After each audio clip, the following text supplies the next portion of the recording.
This video is a supplement to the discussion of phase diagram in Lecture 2 of Topic 4. We have already looked at the PT diagram of water. We would like to focus on this part of the diagram, which is at a very low temperature and very low pressure, as you see in the next slide. The temperature range is from minus 20 degrees to 15 degrees C, and the pressure is from 1 millimeter of mercury to 10.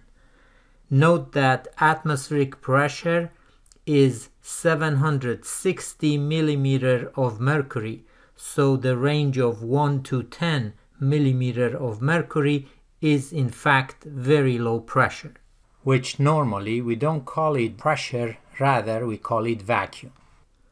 Let's start with triple point here at about 0 degrees Celsius and 5 millimeter of mercury. At this point, all three phases of solid, liquid, and vapor coexist. It means water is on the verge of becoming either of three phases if temperature and or pressure changes in appropriate direction. From this point, three lines extend. This is liquid vapor line, this is liquid solid line, and this is solid gas line. Next, we want to look at few more points. Let's make it clear that, unlike triple point, the other points that we will discuss are identified by either a temperature at a specified pressure or a pressure at a specified temperature. So, when we say melting point, that is not a unique point like triple point. Rather, there can be many melting points for ice. When we move along a constant pressure line here and we cross liquid vapor line, that is the boiling point of water at that specified pressure. So here at say pressure of 7 millimeter of mercury, the boiling point of water would be around 7 degrees Celsius. This is another constant pressure line. We can move along it, and here we can get the boiling point of water at say 6 millimeter of mercury as like 3.5 degrees Celsius. So these two temperatures, 3.5 and 7, are the boiling point temperature at these specified pressures. We can do it differently and move along a constant temperature line. So here I can move up this temperature line until I hit liquid vapor line and call this pressure as the boiling point pressure of water. So the boiling point pressure of water at 7 degrees Celsius is 7 millimeter of mercury. Looking at melting point is when we go from solid to liquid in this direction, or we go from solid to liquid in this direction if we move along a constant temperature line. If we move in the opposite direction and go from the liquid to solid, we will have a freezing point. So freezing points and melting points are same numbers, only depends on which direction we are moving. Also, if we go from gas to solid, we will have freezing point there, or if we go this direction, again we will have a freezing point in terms of pressure. If we move from solid to gas, that is called sublimation. Sublimation point is there. Here we come to the concept of equilibrium. On the lines we have equilibrium between gas and liquid, liquid and solid, and gas and solid. Gas-liquid or vapor-liquid equilibrium is most discussed in chemical engineering and popular. At equilibrium, vapor and liquid coexist as you see in this picture.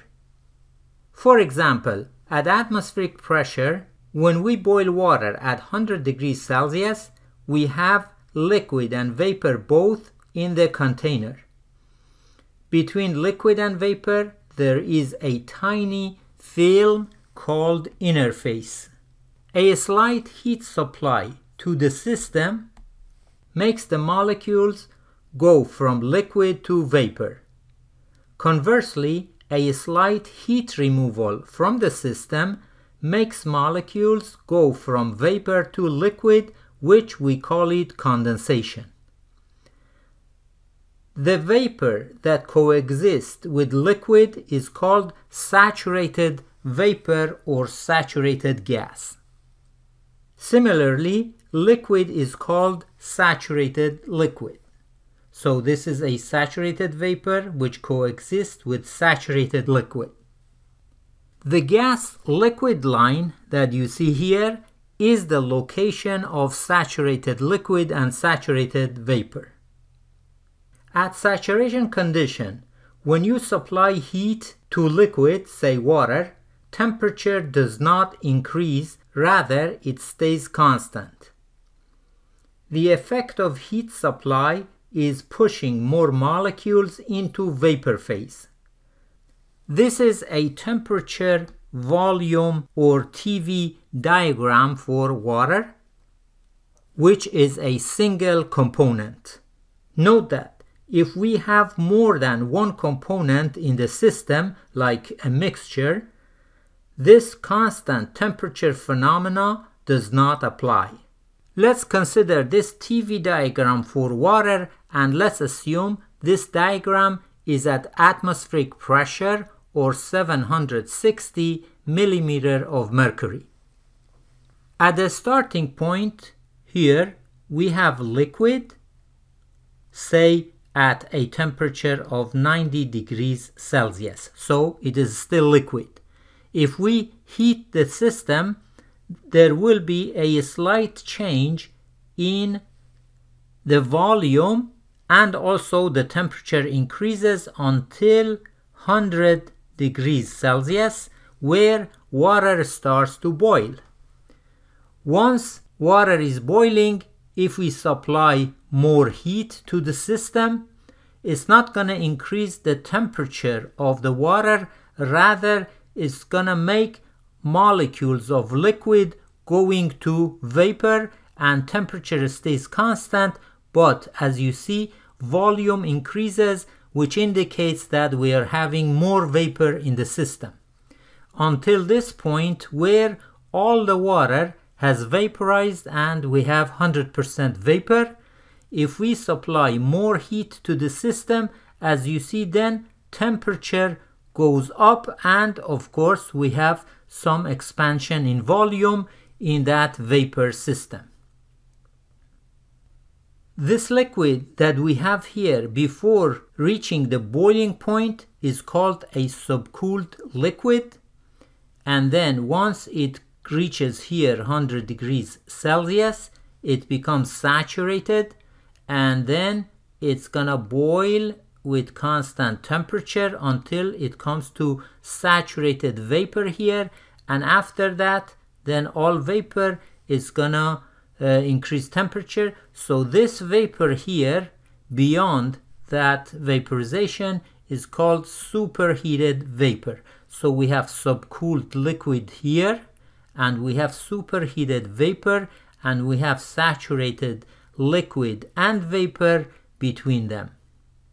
The heat that we supply in this region causes only the liquid to vaporize without any increase in temperature. That heat is called latent heat of vaporization. The word latent is because the heat does not make any change in temperature, so we don't see the effect of heat actually in temperature. That is why we call it latent. But here in subcooled part and superheated part, when we heat the system, we actually see the effect in raising the temperature. So in this part and this part, the heat is called sensible heat because we see its effect.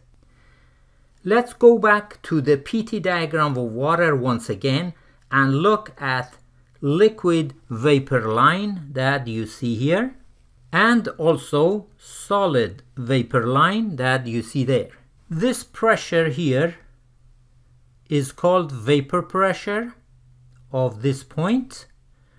This is the vapor pressure, that is vapor pressure. So all these pressures are vapor pressures of these points. Also on the solid gas line, we have vapor pressure of this point.